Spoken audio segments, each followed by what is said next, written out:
Hi friends, मैं अमित कुमार स्वागत करता हूं आप सभी का अपने यूट्यूब चैनल पर। तो दोस्तों, आज हम लोग देखते हैं 30 जीके के महत्वपूर्ण प्रश्न। ठीक है, उम्मीद करते हैं कि ये सारे प्रश्न आपके आगामी परीक्षा में काफ़ी महत्वपूर्ण साबित होंगे। तो दोस्तों, चलते हैं अपने प्रश्न की तरफ। तो हमारा पहला प्रश्न है, किस रक्त समूह वाले को सर्वदाता कहा जाता है? सर्वदाता का मतलब होता है यूनिवर्सल डोनर। ठीक है, तो हमारा ऑप्शन है ए बी, ओ, बी और ए। तो बात करें, क्वेश्चन है कि किस रक्त वाले समूह को सर्वदाता कहा जाता है। मतलब वैसा रक्त समूह जो किसी को भी दे सके। ठीक है, सर्वदाता उसे ही कहा जाता है। तो दोस्तों, इसका सही आंसर होगा ओ। ठीक है, ये जो ब्लड ग्रुप ओ होता है, इसको कहा जाता है यूनिवर्सल डोनर। Universal donor. ठीक है, इसको सर्वदाता कहा जाता है। मतलब ये किसी को भी दे सकता है, किसी को भी। बट लेने के लिए अगर बात करें, लेगा किससे? तो केवल ओ से, केवल ओ से। बात करें बी की, तो ये जो बी है ये सर्वग्राही है। सर्वग्राही का मतलब होता है जो किसी से भी ले ले, जो किसी से भी ले ले उसे सर्वग्राही कहते हैं। तो ब्लड ग्रुप ए बी जो है वो क्या है? सर्वग्राही है। जबकि ब्लड ग्रुप ओ क्या है? सर्वदाता है। ठीक है, तो चलते हैं अगले प्रश्न पे। नेक्स्ट, तमाशा किस राज्य का लोक नृत्य है? तो देखिए, तमाशा की बात कर रहे हैं तो तमाशा, देखिए तमाशा ऑप्शन है महाराष्ट्र, राजस्थान, मध्य प्रदेश और गुजरात। तो दोस्तों, इसका सही आंसर होगा महाराष्ट्र। ठीक है, अब बात करते हैं इस तमाशा के अलावा कुछ और भी यहाँ के लोक नृत्य हैं महाराष्ट्र के। वो कौन कौन से हैं? तो एक हो जाएगा आपका लावड़ी, लावड़ी। ठीक है, इसके बाद से आता है नकाटा, नकाटा। फिर आता है दही कला, ये भी महाराष्ट्र का ही है। दही कला के बाद है दशावतार। ये सारे के सारे किस राज्य के लोक नृत्य हैं? तो महाराष्ट्र के। ठीक है, इसके अलावा कुछ और हैं, देख लेते हैं। बात करते हैं राजस्थान का। तो राजस्थान का देखिए, राजस्थान का आपका है घूमर। इसके अलावा है आपका चकरी, चाकरी। उसके बाद है गणगौर। ये सारे कहाँ के हैं? राजस्थान के। इसमें सबसे महत्वपूर्ण है आपका कालबेलिया। ये इससे पहले भी एग्ज़ाम में आ चुका है कई बार, कालबेलिया। तो ये सबसे मोस्ट इम्पॉर्टेंट है कालबेलिया। कहाँ का है? तो राजस्थान का। आगे देखते हैं मध्य प्रदेश। तो दोस्तों, मध्य प्रदेश का जो है लोक नृत्य है मध्य प्रदेश का वो है मटकी। मटकी, मटकी के अलावा एक होता है फूलमती, एक और है जवारा। ठीक है, अब बात करते हैं गुजरात। तो दोस्तों, गुजरात का जो लोक नृत्य है सबसे महत्वपूर्ण, सबसे फेमस, गरबा वहाँ का सबसे। उसके बाद से डांडिया। गरबा और डांडिया, ये दोनों का कहाँ का लोक नृत्य है? तो गुजरात का। इसके अलावा एक और आता है भावई। ये भी एग्जाम में पूछ चुका है कि भावई किस राज्य का लोक नृत्य है? तो किस राज्य का है? गुजरात का। ठीक है, आगे चलते हैं। नेक्स्ट क्वेश्चन, भारत सरकार द्वारा किसे 2022 का chief of defence staff CDS नियुक्त किया गया है? तो ऑप्शन है lieutenant general Anil Chauhan, lieutenant general Anil Singh, lieutenant general Manoj Pande और लेफ्टिनेंट जनरल विक्रम पांडे। ठीक है, तो बात करते हैं। तो इसका सही आंसर होगा लेफ्टिनेंट जनरल अनिल चौहान। ठीक है, ये हमारा सही आंसर हो जाएगा। दोस्तों, बात करते हैं कि भारत में सबसे पहला CDS किसे नियुक्त किया गया था? सबसे पहला, प्रथम CDS, तो वो थे बिपिन रावत। बिपिन रावत, जो फिलहाल इस दुनिया में नहीं है। ठीक है,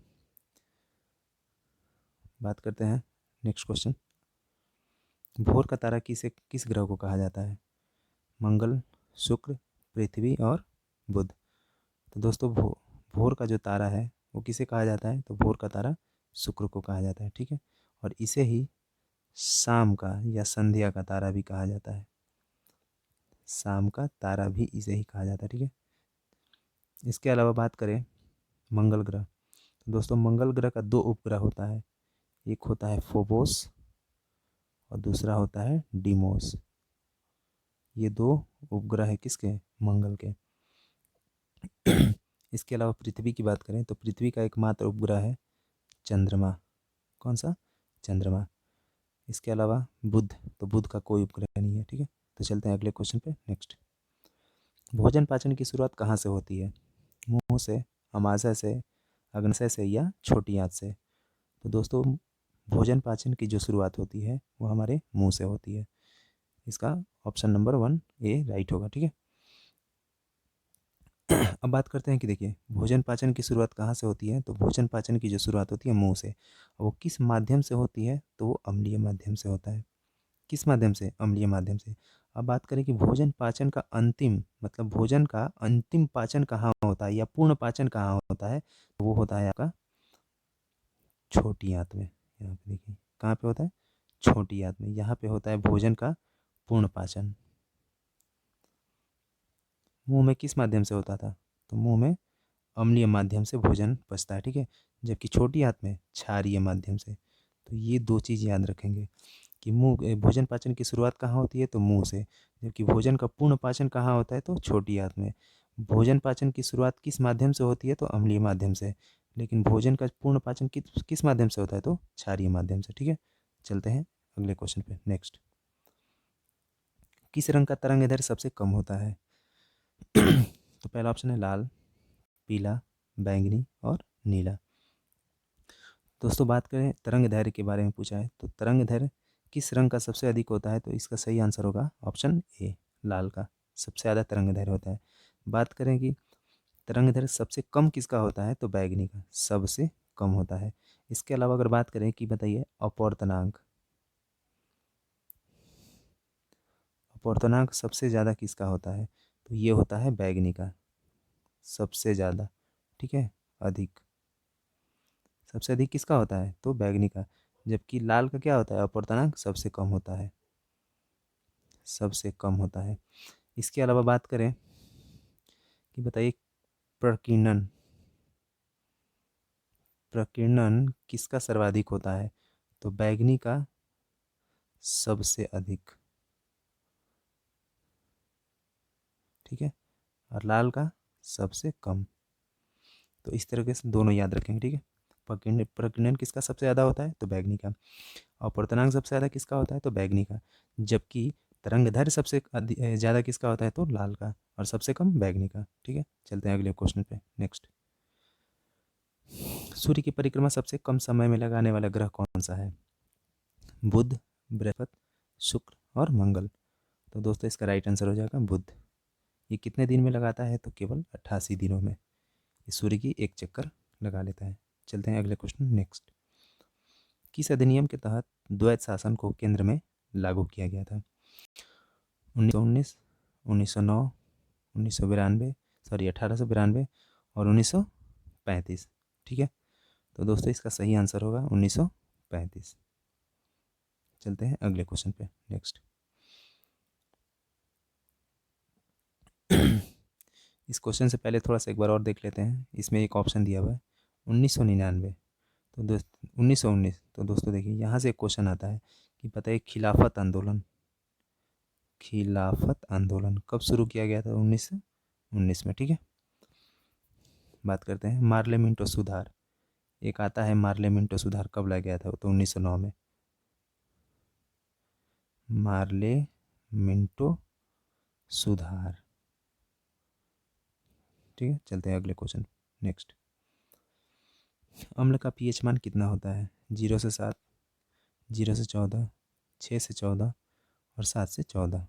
तो दोस्तों इसका एक तरह से देखा जाए तो इसमें कोई भी ऑप्शन सही नहीं है, क्योंकि देखिए हम यहाँ पे समझा रहे हैं ये पीएच स्केल हो गया, ठीक है। बीच में होता है 7 और यहाँ पे 0, यहाँ पे 14।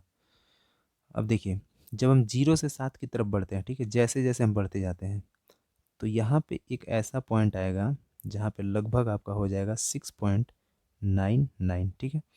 तो ये जो 6.9 है, यहाँ पे 1 से लेकर के 6.9 तक ये कोई भी चीज़ अम्लीय होता है। क्योंकि अगर जिस भी पदार्थ का अगर पीएच मान 7 हो जाए तो वो कैसा हो जाएगा, उदासीन हो जाएगा, वो उदासीन होता है। तो हम ये कह सकते हैं कि जब 0 से हम 6 की तरफ या 7 की तरफ बढ़ते हैं तो किसी भी पदार्थ की अम्लीयता क्या होता है, वो बढ़ता चला जाता है। ठीक है, वैसे ही जब हम 7 से 14 की तरफ जाते हैं तो किसी भी क्षार की क्षारीयता क्या होता है, बढ़ता जाता है, क्षारीयता बढ़ता जाता है। यानी 0 से लेकर के 6.99 तक अम्लीय होता है, जबकि 8 से लेकर के, ठीक है, 8 से लेकर के 14 तक ये क्या होता है, क्षारीय होता है। बात समझ में आए? चलते हैं अगले क्वेश्चन पे। नेक्स्ट, तारों का टिमटिमाना किसके कारण होता है, वर्ण विक्षेपण, अपवर्तन, पूर्ण आंतरिक परिवर्तन या परावर्तन। तो दोस्तों तारों का जो टिमटिमाना होता है वो अपवर्तन के कारण होता है। इसके अलावा पानी में डूबी छड़ का टेढ़ा दिखाई देना, ये भी किसके कारण होता है, तो अपवर्तन के कारण होता है। साथ ही इसके अलावा जल में डूबी मछली, ठीक है, जल में डूबी मछली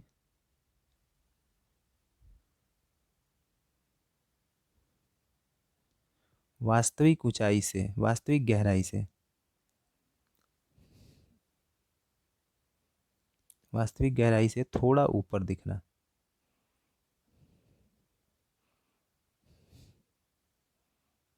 थोड़ा ऊपर ऊपर दिखाई देना। ठीक है, इसका मतलब ये होता है कि जैसे देखिए, जब हम किसी मछली को जब जल में देखते हैं तो ऐसा प्रतीत होता है कि वो मछली बहुत ही नज़दीक है, मतलब सतह से बहुत ऊपर है, किंतु ऐसा नहीं होता है। वो अपवर्तन के कारण ऐसा दिखता है, जबकि मछली बहुत गहराई वाले स्थान पे होती है। ठीक है, तो ये किसके कारण होता है, तो अपवर्तन के कारण। तो चलते हैं अगले क्वेश्चन पे। नेक्स्ट, गौतम बुद्ध के द्वारा पहला उपदेश कहाँ दिया गया था, कुशीनगर, सारनाथ, श्रावस्ती या बोधगया। तो दोस्तों गौतम बुद्ध के द्वारा जो पहला उपदेश था वो सबसे पहला सारनाथ में दिया गया था। अब इसके बारे में थोड़ा सा जान लेते हैं। देखिए, गौतम बुद्ध को जब ज्ञान की प्राप्ति हुई थी तो वो बोध गया में हुआ था। ठीक है, फाल्गु नदी, निरंजना नदी के किनारे। ठीक है, और इनको जब ज्ञान की प्राप्ति हुई तो ये सीधा चले गए सारनाथ, और सारनाथ में अपने वहाँ पे 5 मित्र उनके जो पहले से तपस्या कर रहे थे उनको ये पहले उपदेश दिए, और वहाँ से वो चले गए श्रावस्ती में। और यही कारण है कि वो श्रावस्ती में जाने के बाद सबसे ज़्यादा वर्षा काल इनका वहीं पे बिताया गया। सबसे ज़्यादा वर्षा काल का मतलब होता है समय बिताना, और वहीं पे सबसे ज़्यादा उपदेश दिए। सबसे ज़्यादा उपदेश कहाँ दिए, वहीं पे दिए। ठीक है, सबसे ज़्यादा उपदेश श्रावस्ती में दिए, सबसे ज़्यादा उपदेश श्रावस्ती में दिए। क्वेश्चन पूछता है, देखिए, कि गौतम बुद्ध के द्वारा पहला उपदेश कहाँ दिया गया, तो सारनाथ में दिया गया। कहाँ, तो सारनाथ में। जबकि सर्वाधिक उपदेश कहाँ दिया गया, तो श्रावस्ती में। जबकि गौतम बुद्ध के द्वारा सर्वाधिक वर्षा काल कहाँ बिताया गया, तो वो भी श्रावस्ती। ठीक है, चलते हैं अगले क्वेश्चन पे। इससे पहले एक कुशीनगर समझ लीजिए। देखिए, महात्मा बुद्ध की पूछता है कि बताइए इनका मृत्यु कहाँ हुआ था, तो कुशीनगर में, जिसे बौद्ध संघ में महापरिनिर्वाण कहा जाता है। महापरिनिर्वाण क्या बोला जाता है, महापरिनिर्वाण कहा जाता है। ठीक है, जबकि बौद्ध संघ में इनके जन्म को कह रहे हैं, इनके गृह त्याग को, जब ये घर त्याग करके जाते हैं तो उस दिन को बौद्ध संघ में महाभिनिष्क्रमण कहा जाता है। महाभिनिष्क्रमण। ठीक है, ये दो याद रखेंगे। ठीक है, चलते हैं अगले क्वेश्चन पर। नेक्स्ट, राष्ट्रीय खेल दिवस कब मनाया जाता है, 25 मई, 29 अगस्त, 23 अक्टूबर और 26 जुलाई। तो दोस्तों राष्ट्रीय खेल दिवस जो है 29 अगस्त को मनाया जाता है। चलते हैं अगले क्वेश्चन। नेक्स्ट, सितंबर 2022 में किस व्यक्ति को 52वां दादा साहेब फाल्के पुरस्कार दिया गया, रजनीकांत, अमिताभ बच्चन, रामनाथ कोविंद और आशा पारेख। तो दोस्तों देखिए, 2022 में दादा साहेब फाल्के पुरस्कार जो दिया गया है वो आशा पारेख को दिया गया है। जबकि बात करें इससे पहले जो 51वां था, ये तो 52वां है, 51वां जो था वो दादा साहेब फाल्के पुरस्कार किसे दिया गया, तो रजनीकांत को। ठीक है, चलते हैं अगले क्वेश्चन पे। नेक्स्ट,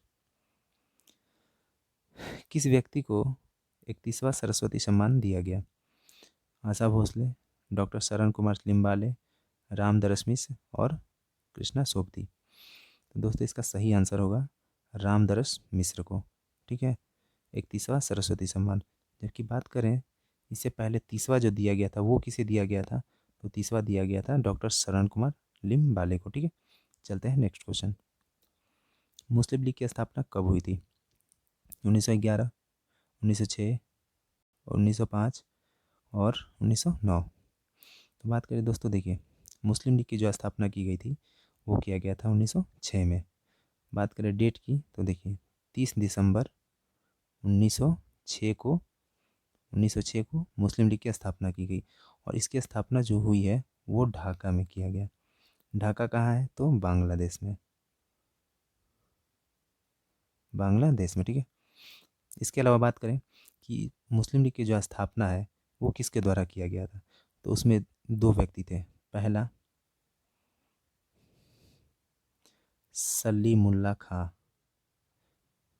सलीमुल्लाह खां, और दूसरे एक आदमी थे आगा खां, आगा खां। ये दो व्यक्ति के नेतृत्व में मुस्लिम लीग की स्थापना की गई थी। कब? 1906 में। तो चलते हैं अगले क्वेश्चन पे। नेक्स्ट, 2.5 दिन का झोपड़ा किसने बनवाया था? शाहजहां, अलाउद्दीन खिलजी, अकबर और जहांगीर। तो दोस्तों 2.5 दिन का जो झोपड़ा है वो अलाउद्दीन खिलजी के द्वारा बनाया गया था। अब बात करते हैं, थोड़ा सा अलाउद्दीन खिलजी के बारे में जान लेते हैं। तो देखिए अलाउद्दीन जो खिलजी था ये दिल्ली सल्तनत का पहला ऐसा सुल्तान था जिसने अस्थाई सेना का गठन किया था, अस्थाई सेना का गठन किया था। ठीक है, अस्थाई सेना का, ये दिल्ली सल्तनत का पहला ऐसा शासक था जिसने अस्थाई सेना का गठन किया गया था, जिसके लिए इसने कई सारे विभाग की स्थापना किया था, जिसमें दो तीन मतलब ऐसे महत्वपूर्ण है जो अक्सर एग्जाम में पूछे जाते हैं। जैसे बात करें, पहला है दीवान ए अर्ज, दीवान ए अर्ज। उसके बाद से दीवान ए रसालत, एक और है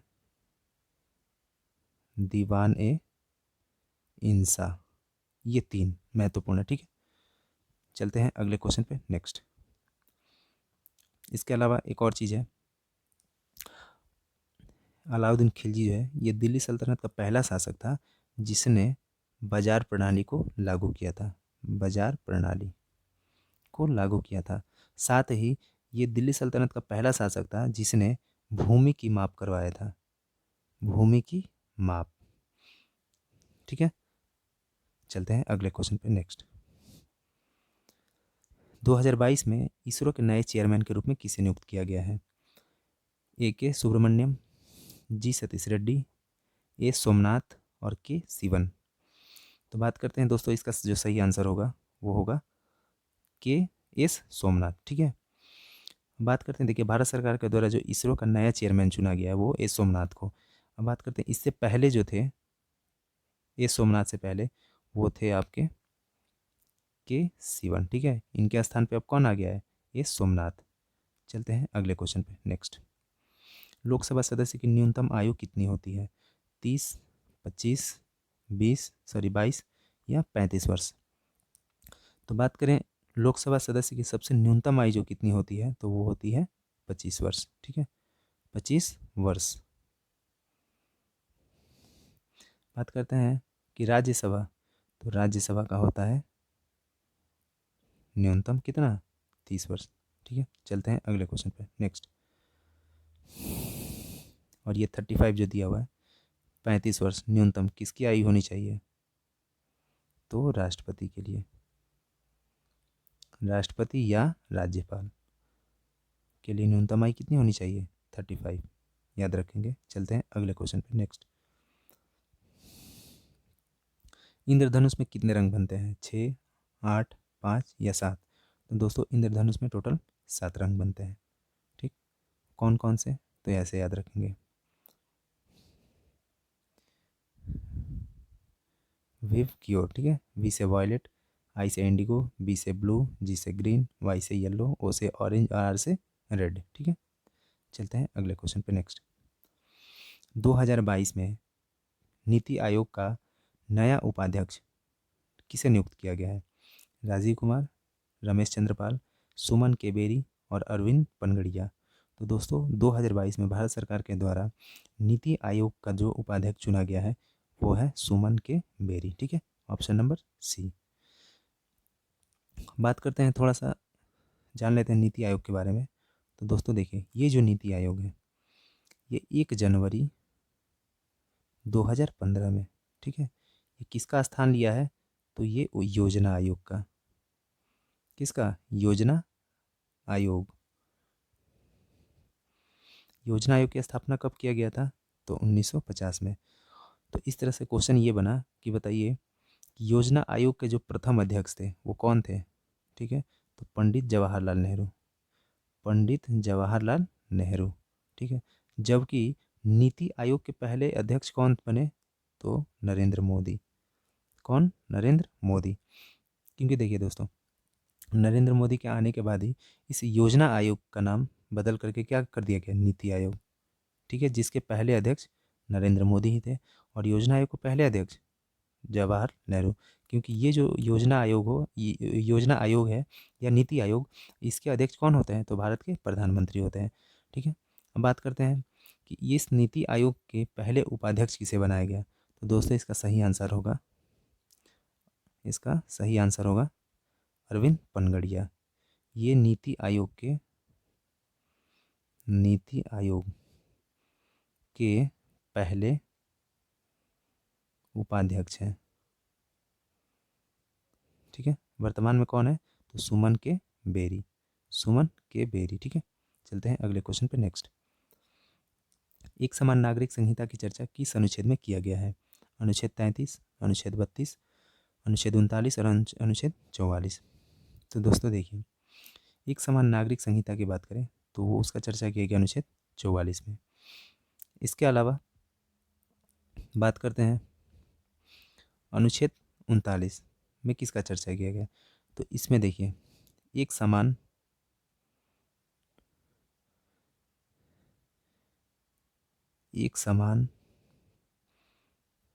वेतन की बात किया गया है। ठीक है, चाहे पुरुष हो चाहे महिला हो, दोनों को एक समान कार्य के लिए एक समान वेतन देने की बात कहा गया है। साथ ही निःशुल्क सहायता की बात किया गया है। किस अनुच्छेद में? तो अनुच्छेद 39 में। अब बात करते हैं अनुच्छेद 32। तो दोस्तों देखिए, इसमें किसी भी व्यक्ति के मौलिक अधिकार में जब कोई हनन होता है, ठीक है, तो ये व्यक्ति डायरेक्ट कहाँ जा सकता है? तो सुप्रीम कोर्ट, सर्वोच्च न्यायालय। और सर्वोच्च न्यायालय को ये अधिकार दिया गया है कि अगर किसी व्यक्ति के मौलिक अधिकार में कोई हनन या कमी होती है तो वो उससे संबंधित 5 प्रकार की, कितना? 5 प्रकार की याचिका या इसे ही रिट कहा जाता है, रिट जारी कर सकते हैं। ठीक है, चलते हैं अगले क्वेश्चन पे। नेक्स्ट, प्राथमिक रंग कौन कौन से होते हैं? हरा पीला बैगनी, लाल नीला हरा और नीला हरा काला या लाल पीला नीला। तो दोस्तों इसका सही आंसर होगा लाल नीला और हरा। क्योंकि देखिए, जो प्राइमरी कलर होते हैं वो 3 ही होते हैं, रेड, ब्लू और ग्रीन। ये प्राथमिक कलर होते हैं। चलते हैं अगले क्वेश्चन पे। नेक्स्ट, माचिस के तिल्ली पे किसका लेप होता है? नीला फास्फोरस, गुलाबी फास्फोरस, लाल फास्फोरस या पीला फास्फोरस। तो दोस्तों आप माचिस देखे होंगे, उस पर किस कलर का होता है? तो लाल फास्फोरस होता है। ठीक है, चलते हैं अगले क्वेश्चन पे। नेक्स्ट, किस अनुच्छेद के तहत उपाधि का अंत किया गया है? तो दोस्तों देखिए, अनुच्छेद 17, अनुच्छेद 15, अनुच्छेद 19 और अनुच्छेद 18। तो दोस्तों बात करें उपाधि का अंत, तो उपाधि का अंत अनुच्छेद 18 में किया गया। ठीक है, अब थोड़ा सा इसके बारे में जान लेते हैं। देखिए, इसके तहत उपाधि का अंत किया गया है। इसी अनुच्छेद के तहत कहा गया है कि राज्य कोई भी उपाधि ना ही प्रदान कर सकता है और ना ही बिना राष्ट्रपति की अनुमति से कोई विदेशी उपाधि प्राप्त कर सकता है। इसी अनुच्छेद में हालांकि ये भी बोला गया है कि शिक्षा जगत में अर्जित किया गया कोई भी उपाधि एवं भारत सरकार के द्वारा असैन्य सेवा के लिए दिया गया राष्ट्रीय पुरस्कार जैसे भारत रत्न, पद्म विभूषण, पद्म भूषण एवं पद्मश्री, इस उपाधि को लगाने की छूट दिया गया है। ठीक है, चलते हैं अगले क्वेश्चन पर। नेक्स्ट दोस्तों, थोड़ा सा इसके बारे में जान लेते हैं और बाकी जो अनुच्छेद है। तो ये जो अनुच्छेद 19 है, तो दोस्तों इसमें 6 प्रकार की स्वतंत्रता की बात कहा गया है। 6 प्रकार की स्वतंत्रता। वो 6 प्रकार की स्वतंत्रता कौन कौन सी है? तो पहला है आपका बोलने की स्वतंत्रता, ठीक है, कहीं भी आने जाने की स्वतंत्रता, सभा या सम्मेलन करने की स्वतंत्रता, बिना अस्त्र शस्त्र के कहीं भी बिना अस्त्र शस्त्र के कहीं भी सभा या सम्मेलन करने की स्वतंत्रता, कहीं भी बस जाने की स्वतंत्रता, ठीक है, कहीं भी व्यापार करने की स्वतंत्रता। ये सारे स्वतंत्रता किस में आते हैं? तो अनुच्छेद 19 में। इसमें कुल 6 प्रकार की स्वतंत्रता को रखा गया है, ठीक है। आगे चलते हैं अनुच्छेद 15। दोस्तों देखिए, अनुच्छेद 15 में कहा गया है कि कोई भी व्यक्ति, अनुच्छेद 15 में ये कहा गया है कि इसके तहत मतलब जाति, धर्म, लिंग या जन्म के स्थान एवं वंश के आधार पर किसी भी सार्वजनिक स्थान पर किसी भी व्यक्ति को आने जाने या उसका उपयोग करने पर प्रतिबंध नहीं लगाया जा सकता, किंतु राज्य को यह अधिकार दिया गया है कि वह इस अनुच्छेद के तहत दिए जाने वाला मूल अधिकार पर कानूनी रूप से या युक्ति युक्त प्रतिबंध लगा सकते हैं, ठीक। अब बात करते हैं अगला, अनुच्छेद 17। थोड़ा सा ये भी लें कि अनुच्छेद 17 में क्या बोला गया है। तो अनुच्छेद 17 ये कहता है कि इस अनुच्छेद के में छुआछूत को रोका गया है, मतलब ये अस्पृश्यता का उन्मूलन किया गया है। किसका? अस्पृश्यता, जिसे छुआछूत कहा जाता है। तो इस अनुच्छेद में छुआछूत या अस्पृश्यता पर प्रतिबंध लगाया गया है। इसके लिए संविधान लागू होने के पश्चात 1955 में अस्पृश्यता या छुआछूत अधिनियम पारित किया गया था, जिसे 42वें संवैधानिक संशोधन 1976 के द्वारा इसका नाम बदलकर नागरिक नागरिक अधिकार नागरिक अधिकार संरक्षण अधिनियम कर दिया गया। नागरिक अधिकार संरक्षण अधिनियम, ठीक है। और इसके तहत कहा गया कि यदि कोई व्यक्ति छुआछूत के आधार पर दोषी करार दिया जाता है तो उस व्यक्ति के विरुद्ध कानूनी कार्रवाई करने की बात कहा गया है, ठीक है। तो चलते हैं दोस्तों अगले क्वेश्चन पे, नेक्स्ट। चंपारण सत्याग्रह गांधी जी के द्वारा चंपारण सत्याग्रह गांधी जी के द्वारा कब शुरू किया गया था? ठीक है, 1917, 1916, 1918 या 1919? तो दोस्तों इसका सही आंसर होगा चंपारण सत्याग्रह 1917 से संबंधित है। अब दोस्तों थोड़ा सा इसको समझ लेते हैं। यह सत्याग्रह जो था 1917 ईस्वी में महात्मा गांधी के नेतृत्व में बिहार के चंपारण में हुआ था, जिसका मुख्य कारण नील्हे जमींदार के द्वारा वहां के किसानों से करवाई जाने वाली 3 कठिया प्रणाली था, जिसमें किसानों को प्रत्येक 20 कट्ठा के खेत में 3 कट्ठा पर नील की खेती करना अनिवार्य कर दिया गया था, जिससे वहाँ के किसान काफ़ी परेशान थे। इस चीज़ को देखते हुए 3 कठिया प्रणाली एवं नील्हे जमींदार के अत्याचार के बारे में 1916 में जिसका आयोजन लखनऊ में किया गया था, इसी अधिवेशन में बिहार के राजकुमार शुक्ल ने महात्मा गांधी को जानकारी दिया इस बारे में और उन्हें बिहार में आने के लिए आमंत्रित किया, और अंततः वहाँ महात्मा गांधी 1917 में चंपारण पहुँचे और वहीं पर अपना सत्याग्रह प्रारंभ कर दिए। तो चंपारण सत्याग्रह, इसे ही चंपारण सत्याग्रह कहा गया, और महात्मा गांधी का भारत में यह किए जाने वाला पहला सत्याग्रह भी था, जो काफ़ी सफल रहा, ठीक है। तो दोस्तों आपसे यहाँ से कई सारे क्वेश्चन बनते हैं कि बताइए महात्मा गांधी के द्वारा भारत में किया गया पहला सत्याग्रह कौन सा था? तो वो अपना कौन सा था? चंपारण सत्याग्रह, ठीक है, पहला 1917। चलते हैं दोस्तों अगले क्वेश्चन पे, नेक्स्ट। अमाशय की दीवार से अमाशय का रस या अम्ल स्रावित होता है, कौन सा? सल्फ्यूरिक अम्ल, पोटेशियम क्लोराइड, या इनसे कोई नहीं, या हाइड्रोक्लोरिक अम्ल? तो दोस्तों इसका सही आंसर होगा हाइड्रोक्लोरिक अम्ल, ठीक है। अमाशय की दीवार से जो रस निकलता है उसे हाइड्रोक्लोरिक अम्ल कहते हैं। चलते हैं अगले क्वेश्चन पे, नेक्स्ट। टमाटर का लाल रंग किसके कारण होता है? जेंथ्रोफिल, कैरोटीन, लाइकोपिन या कैप्समिन? तो दोस्तों टमाटर का जो रंग लाल होता है वो लाइकोपिन के कारण होता है। इसके अलावा जेंथ्रोफिल की बात करें तो इसके कारण जो फूल का रंग होता है, फूल का रंग वो पीला होता है। इसके अलावा फूल का रंग कैसा होता है? तो पीला होता है। इसके अलावा कैरोटीन, तो बात करें कि गाजर का लाल रंग किसके कारण होता है? तो कैरोटीन के कारण होता है, ठीक। इसके बाद क्या कैप्समिन है, तो कैप्समिन के कारण क्या होता है कि मिर्च का जो रंग है वो हरा होता है, ठीक है। आगे चलते हैं दोस्तों, नेक्स्ट। संयुक्त राष्ट्र यूएनओ की स्थापना कब किया गया था? 1948 में, 1950 में, 1951 में या 1945 में? तो दोस्तों संयुक्त राष्ट्र संघ यूएनओ, जिसे कहा जाता है यूनाइटेड नेशन ऑर्गेनाइजेशन, ठीक है, संयुक्त राष्ट्र संघ, इसकी जो स्थापना की गई थी वो 1945 में किया गया था। कब किया गया था? 1945 में। डेट की बात करें तो 24 अक्टूबर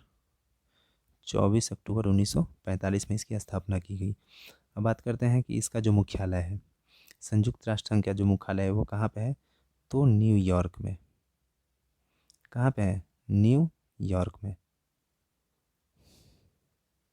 ठीक। अब बात करते हैं कि संयुक्त राष्ट्र संघ में इसमें टोटल कुल अंगों की कितनी संख्या है, मतलब टोटल अंग कितने हैं? तो कुल मिलाकर के इसमें 6 अंग हैं। ठीक। इसमें जो भाषा की बात करें, क्वेश्चन पूछता है कि बताइए संयुक्त राष्ट्र संघ में कुल कितनी भाषाएं बोली जाती हैं? तो उसमें टोटल भाषा है 5। कौन कौन? तो इसका ट्रिक है A2CRFS। ठीक है, A2CRFS, A2CRFS। ए टू का मतलब होता है, इसमें 2 बार ए लिखा गया है। एक ए का मतलब होता है अंग्रेजी, ठीक, और दूसरा का मतलब होता है अरबी। सी का मतलब होता है चीनी, आर का मतलब होता है रूसी, और एफ का मतलब फ्रेंच, और एस का मतलब होता है स्पेनिश। तो इतने सारी भाषा हैं जो यूएनओ में बोला जाता है। ठीक है। इसके अलावा बात करें कि इसके वर्तमान में जो संयुक्त राष्ट्र संघ की जो वर्तमान में अभी जो महासचिव हैं वो कौन है? महासचिव। तो दोस्तों इसके अभी जो महासचिव हैं वो है एंटेनियो गुटेरस। ठीक है, एंटेनियो गुटेरस। बात करते हैं कि इसके जो पहले महासचिव थे, संयुक्त राष्ट्र के पहले महासचिव तो वो कौन थे? तो वो थे ट्रिग्वेली नार्वे।